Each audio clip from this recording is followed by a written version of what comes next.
ছুটির দিনে আজকে স্পেশাল মেনু হলো চাপা চিকেন।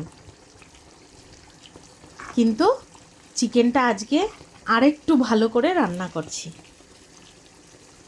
কেমন লাগছে বলো তো দেখতে? দুটো কড়াইয়ে আলাদা করে বসিয়েছি। চিকেনের ঠ্যাংগুলো একটা কড়াইয়ে আর চিকেনের থাইগুলো আরেকটার মধ্যে। তা না হলে চিকেনের থাইগুলো একটু দেরি হয় রান্না হতে, আর লেগগুলো আগে হয়ে যায়, আর ঠ্যাং থেকে মাংসগুলো সব খুলে খুলে বেরিয়ে আসে, খুব বাজে লাগে। আর ওই ঠ্যাংটা কাউকে দেওয়া যায় না, সেই জন্য ঠ্যাংটা আলাদা করে রান্না করছি আর থাইটা আলাদা করে। কেমন আইডিয়া বলো তো? রান্নাটাও তাড়াতাড়ি হয়ে যাবে আর মাংসগুলো গোটা গোটা থাকবে।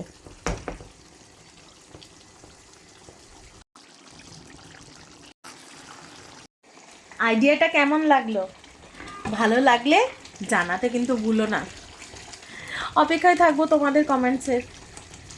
আমার টিপসগুলো যদি তোমাদের খুব উপকারে লাগে, আমি খুব খুশি হব। সবাই ভালো থেকো, সুস্থ থেকো।